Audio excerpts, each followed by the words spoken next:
Hi, Hope Church. I hope you're all doing well. It's good to be together again.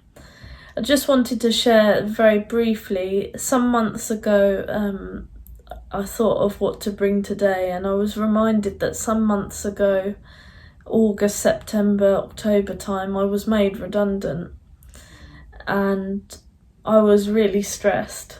Those of you who spoke to me in those days, I really was quite anxious about our financial situation, just taking on a house and having all the pressure to be on one of us.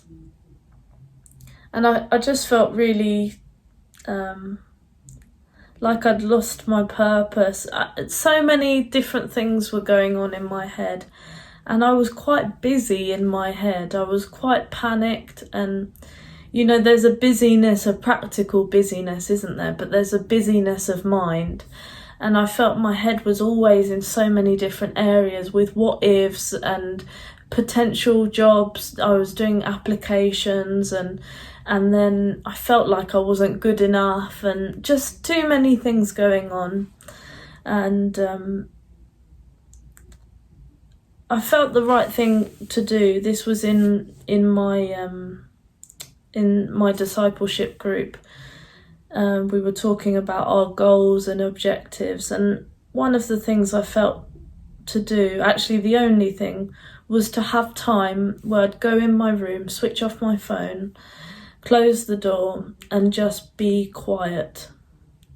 Be quiet before the Lord, but give it to the Lord, and make it a time where I thought upon the Lord, but I wasn't speaking, I wasn't praying, I was just listening, and I was just lying down. And my encouragement is, if you're busy in your mind, if you have lots of things going on, if you're finding something challenging, perhaps a situation, perhaps a person, perhaps you don't know where your life is going, to be still before the Lord. Psalm 37:7 says, "Be still before the Lord and wait patiently for him." Be still before the Lord and wait patiently for him. We have such a culture that is obsessed with busyness, is obsessed with moving, obsessed with goals and achievements, and obsessed with doing. And very often we get caught up in that, and it can even be part of our Christian life that we've always got to be doing for God. And being still is so important.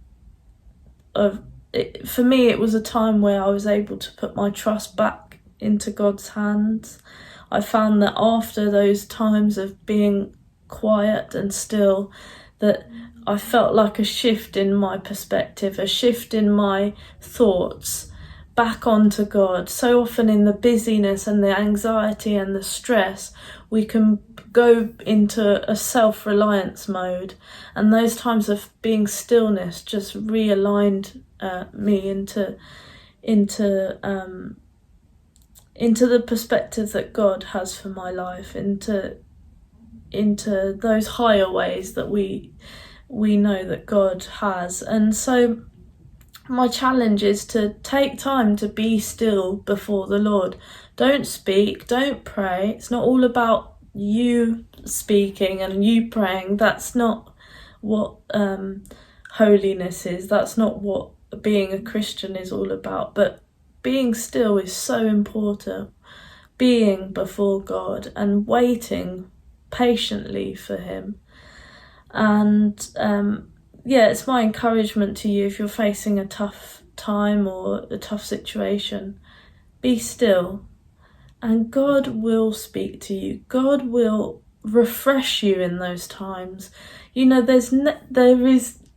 love it because God is so much bigger than anything. He's so much greater, and there's no lack in God. He's an abundant God, and he always has drink and water and the food that you need. He always has it, and we just need to sit and feast from God. So is something that I am trying to build into my life. Sadly, it took something, a difficult situation to get me to a point where I had to be still. But why don't we all try in our lives, whether you're facing something bad or good, to build stillness into our lives, build a practice of being quiet before the Lord and sensing what he has to say, listening for his voice.